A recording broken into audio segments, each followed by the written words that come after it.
Hey everyone, back again with another video.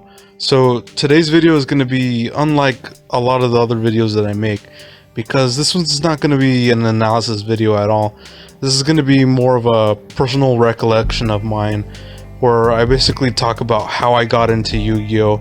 And how I what was the first thing that I basically came across that was Yu-Gi-Oh! Related, and how that eventually led to how I started playing the game. And I wanted to make this video because I thought it would be interesting to see, just to go back down memory lane and how I came across the game, and especially since a lot of people have different reasons or different experiences for how they get into the game. Some players have been in the game since its very inception. Some people have discovered the game later on in life or pretty much recent, and it's kind of interesting to me just to see how people came across this game and how they basically got their love for the game, or found their love for the game, essentially. So I'm gonna basically tell mine. So without any further ado, let's get into it. So my first impression with Yu-Gi-Oh! Was when I came across the Yu-Gi-Oh! Trailer that initially was marketing the TV show. And that was really my first impression. It was not quite out yet, but it was being broadcasted on 4Kids TV. And it described a game where magic and monsters came to life. And this show pretty much interested me because of the Egyptian theme that it had to it. I had always been interested in Egyptian lore and mythos, so this seemed like the perfect show for me. On top of that, the show revolved around trading cards, which brought these so-called magic and monsters to life. Being that I liked Pokemon cards and I'd watched the Pokemon show at the time, Yu-Gi-Oh! Seemed promising to me, especially since I was a kid at the time and it pretty much drew me in because of the whole card game mechanic. And the first episode aired on 4Kids TV on September 29th in the year 2001 for the US release, and I was immediately hooked. And the first episode was named The Heart of the Cards, and I was quickly captivated by the 3D monster holograms and the overall serious nature that the characters had in these duels. So the overall over-the-top monster attacks, shockwaves, and blasts that were created in these duels by these holographic monsters, or hologram projected monsters, added to the sense of intensity in the show. And you really didn't get a lot of that in a bunch of shows back in the day. I know there were a few, but not many were like this. And the stakes that these characters normally played with added more intensity. Although the first episode was a little more tame, it did introduce a lot of fan favorite monsters that a lot of the series players and just Yu-Gi-Oh! Lovers in general got to know in that first episode. And monsters like Dark Magician, Blue Eyes White Dragon, and Exodia immediately became my favorite monsters for the most part, and pretty much to this day. And shortly after seeing the show, I noticed many of my school classmates carrying around these cards that I'd frequently seen them carrying around. And I went to go watch because I thought they were playing Pokemon, but to my shock, they were playing the same cards I had seen on the Yu-Gi-Oh! Show. And I was ecstatic, to say the least. And I said to the rest of my classmates, "They're real," and I was referring to the cards they were playing. I didn't think the cards from the actual show were real, and I didn't know they were real, and I instantly asked where they had got them from.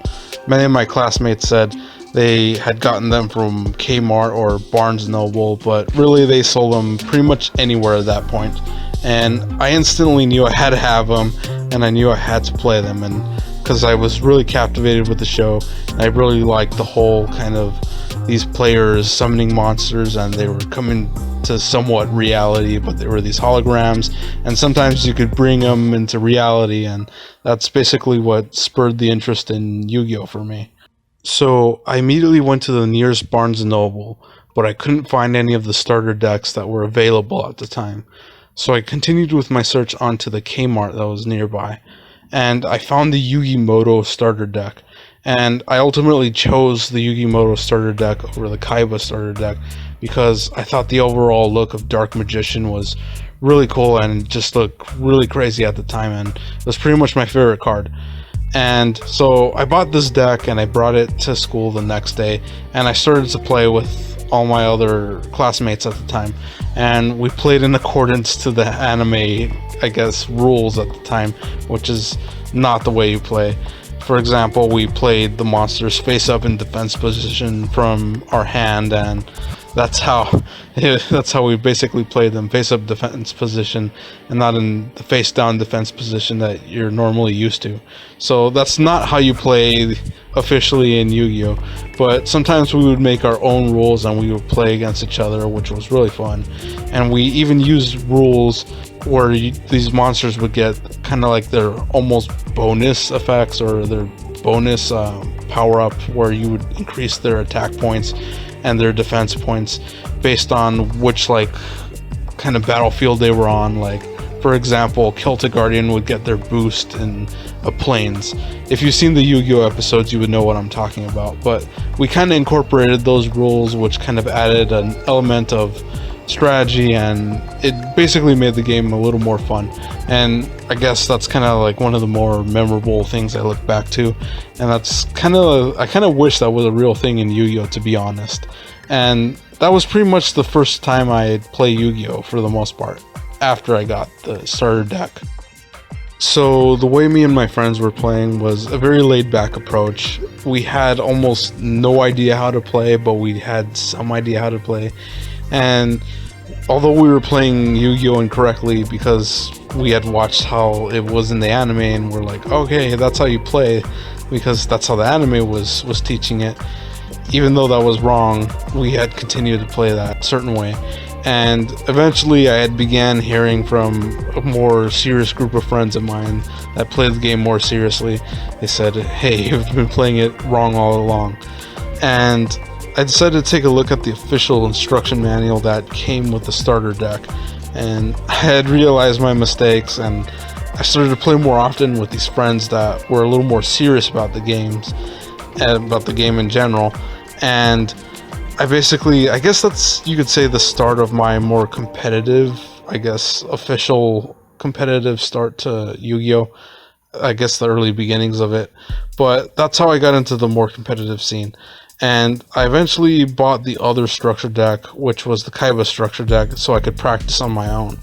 And I eventually got around to buying the other structure decks that came out, such as the Pegasus structure deck, though I had never gotten around to buying the Joey structure deck, which I wish I did. But I got the Pegasus structure deck because I really liked the way Relinquish looked, and I thought he was a crazy card overall.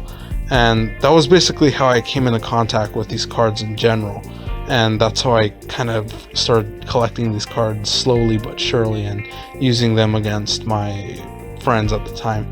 And you can imagine these kids, they weren't really playing with sleeves. we were really playing with just like the paper mat that had come with the starter deck, and we were just slapping these just bare cards with no sleeves, and it was just the rawest form of Yu-Gi-Oh you could imagine. And I guess those were the good old days, looking back in recent memory, and just now, almost like pretty much more than 20 years later. It's crazy to say, but yeah, that's pretty much, I guess, my first experience with playing the game itself. And to say the least, I became addicted to the game, and I absolutely loved the whole mechanic of the game in general. I loved how you could take down bigger, stronger monsters with trap cards by ensnaring your opponent's monsters in these said trap cards, or by weakening the opponent's monster, or powering up your own monster with spell cards, or even just destroying them outright with these spell or trap cards. And after all, I needed to become proficient in using such cards to my advantage, since I was playing Dark Magician and I had to contend with Blue Eyes White Dragon cards or decks in general. So for those of you who weren't playing back then, you knew that everyone knew that Blue Eyes was a really competitive, well, I wouldn't say strong, like staunchly competitive, but it was a really strong card back then, and you really needed to be careful around it. If you were using Dark Magician, or if you weren't using Blue Eyes, you had to use all these cards to basically combat Blue Eyes, because if someone threw Blue Eyes onto the field, it was pretty much game over. There was pretty much no other monsters that could attack over Blue Eyes back at the time, it was not realistic to summon a monster that could attack over Blue Eyes, and there weren't many cards that could destroy it, so you really had to become proficient at getting around to getting these cards and getting them real quick to deal with Blue Eyes. And this whole process made me appreciate the basic battle mechanic that Yu-Gi-Oh! Initially offered, along with the more crafty spell and trap card plays. So it made me admire the whole big monster battle, like where monster with the highest attack points just basically destroys the monster with the least amount of attack points. And that's basically what I loved at the root of the game, pretty much. And that was my basic first impressions of the game back at that point. So yeah, that's basically been my story about how I got into Yu-Gi-Oh! And basically recollecting, I guess, my memories with the card game itself and how I just got into it in general, or how I just initially got exposed to it. And it really was a topic that came into mind when I just come to realize how much Yu-Gi-Oh! Has been around for. It doesn't seem like it's been around for too long, but when you really think about it, it's like, man, it's really been around for a while. Makes me feel old, but anyways, that pretty much is it for the video. And if you guys would like to support more content like this, you can do so by supporting me at patreon.com. It's at the Necromancer1040 Patreon, link down below. I normally post it down in the description, along with a lot of other cool things that I normally put down there. And you can just check it out and see for yourselves and just enjoy what I put down there in general. But with that pretty much wraps up this video. Thank you so much for your support. Thank you so much for watching, and I'll catch you in the next video. Alright, take care. Goodbye.